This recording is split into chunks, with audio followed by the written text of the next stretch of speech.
not sure where to go after Kelly. Such a fascinating experience and very powerful and very inspiring indeed. And thank you also for sharing the story about the Palestinian flag, which is very powerful, and it tells us a lot about the connections that we have in terms of our struggle for peace, justice, equality in the world.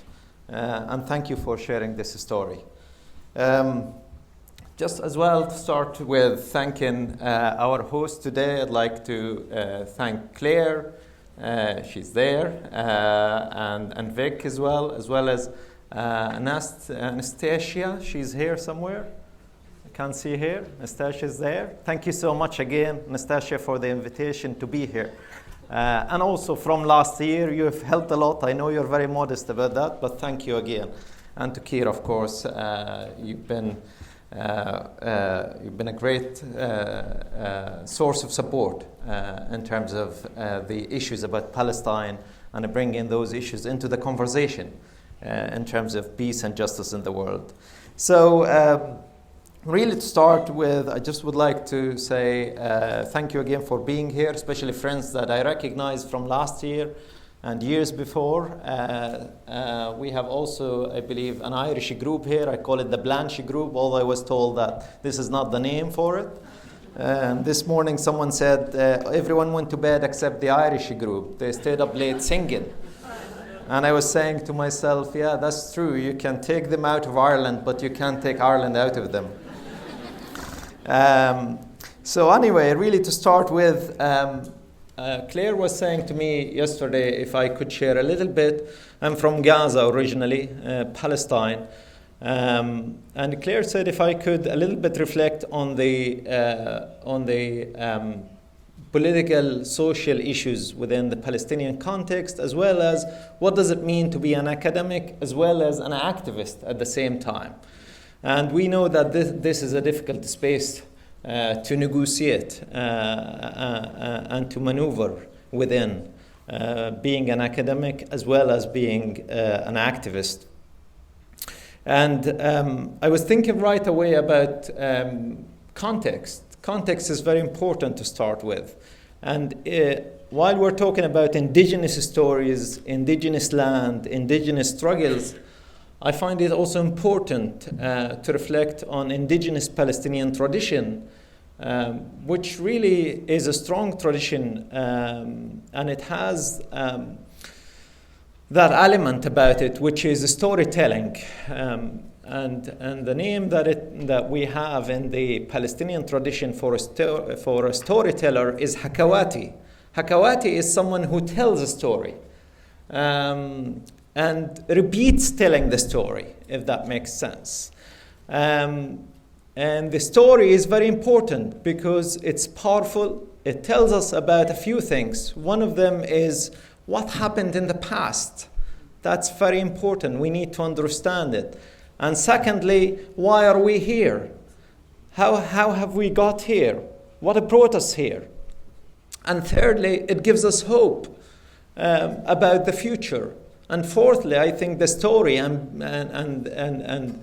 hearing the hikayah, which is the story, again in Palestinian tradition and language, Arabic and so on, hearing the story is very important because it tells us about who we are, our sense of identity, where we belong, and so on. But we also have to be cautious in terms of being open to other identities and to avoid being rigid in terms of who we are and so on. So today I'd like to start my Hakawati role, if you like, my storyteller role, by telling you a little bit about Palestine. This is a map that shows the Palestinian loss of land from 1940s up to the year of 2000. And it tells us about what Palestine was in the past, part of this story, and what we have right now, what is left of Palestine. And really, a Palestine, in essence, is a story about land, about rights, a struggle for identity.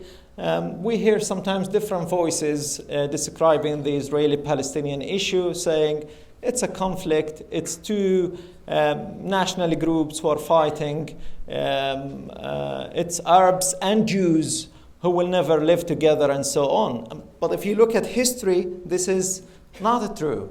What you find is the history is more complex than that. The Jewish issue started in Europe. It didn't start with Palestinians and Israeli people fighting. It started in Europe. It started with the Holocaust, what happened in Europe, and before that, the discrimination. It started with the rise of nationalism in Europe, European nationalism. And in response to European nationalism, we had Jewish nationalism emerging as well. And Jewish nationalism has presented itself in the idea of a Jewish state in the land of Palestine. And this is what is left now of Palestine, the last map there to the left.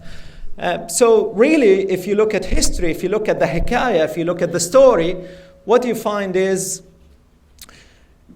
it's not only a Palestinian-Israeli history, it's an international, colonial, European history. That's what you find. And also it's a history of persecution for Jewish people in terms of the Holocaust and what happened in the past. But the problem that we've had recently is one of the parties, sorry, is that working? Oh, sorry. Is that all right? Sorry, that keeps falling here. Technical issues. Sorry? Thank you. Yeah, sure. Okay. Hear me okay? Being corrected. It's all right. Can live with that. So again, it's about understanding really the realities of today and what happened as well in the past. So today, Palestine represents a just and a moral issue for justice, and this is why it's important to talk about it. It's a struggle for land. It's a struggle for justice. It's a struggle for peace. It doesn't mean that Palestinians are against Jewish people or Israeli people. This is misleading. In fact, we have in the Palestinian movement for justice Jewish activists who are strong advocates of Palestinian rights, of equality, of justice. So that's important to remember. And I think the intellectual Judith Butler in the US is absolutely right when she said we need to understand the idea that the state of Israel does not represent all Jewish people in the world. It's a political government. It's a political project. That's what it is, the state of Israel. And we need to be able to criticize this political project, not to be anti-Semitic. I know a lot of people are worried about that. How do we talk about Israel without not being anti-Semitic? The two things are different. We're talking about a state policy, the government of Israel, that we need to be able to be critical of and to criticize this state policy, which has been an oppressive policy, an unjust policy towards the Palestinians, especially in Gaza and the West Bank and Jerusalem. If you look at Gaza today, you find that the population of Gaza is about 2 million. And 52% of the population in Gaza are children under the age of 18. So that's the first really important fact about Gaza. The second fact is Gaza has a population of 70% who are refugees, people who have come originally from historical Palestine. The first map to my right there. And 70% of the population in Gaza are refugees from 1948, the year when Israel was created, and the displacement of Palestinians that emerged out of that. So we're talking largely about a refugee and a child population. That's what we're talking about in the context of Gaza. And yet this refugee and a child population is under siege, is under blockade, is facing a lot of injustice. We also look at the West Bank. What we find is within the West Bank, there is an ongoing takeover by force, takeover of the land. There's an ongoing occupation that is not allowing people to use their indigenous sources, their indigenous resources, their indigenous land. And that's an issue that we need to speak about in terms of human rights. And I think another important issue is Jerusalem. Palestinians in Jerusalem who are Christians and Muslims. That's very important as well to acknowledge. The Palestinian society, like any society in the world, is diverse, Christians and Muslims. And they both are facing issues of inequality and human rights abuses. So the way forward is for Palestinians to be recognized in terms of their national rights, in terms of justice, and security for all, including Israelis and Palestinians. But most of the time, especially in academic conferences, what I hear is Israel's need for security. But why don't we talk about security for Palestinians as well? Why can't we be inclusive in terms of our attitude towards human rights and justice?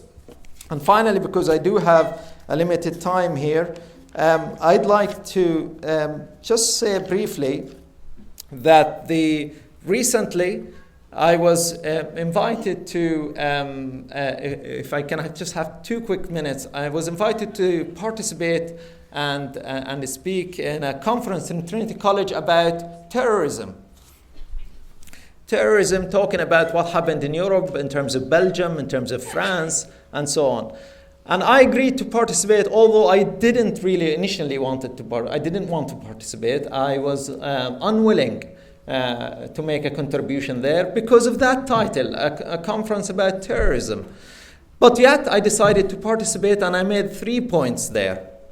And I want to share them because they do tell us about challenges of activism, challenges within academia, challenges within civil society to speak out against human rights abuses and so on. And the first point I made is the title. We're talking about terrorism. Where does this language come from? It comes from the US government, the language of terrorism. It comes from also the British government.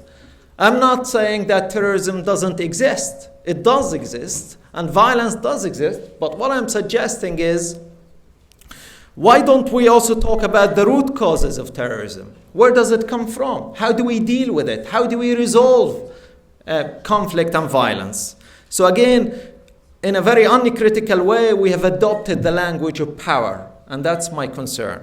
The second point is victims, talking about European victims of terrorism. That is very important. We need to acknowledge that. And that is an atrocity. At the same time, I asked my audience and organizers, do you remember, have you commemorated, or have you remembered as well, have you recognized the victims of terrorism in Lebanon, in Palestine, in Iraq, in Afghanistan? Have you reflected on that? Do you remember when the people in Gaza were bombed?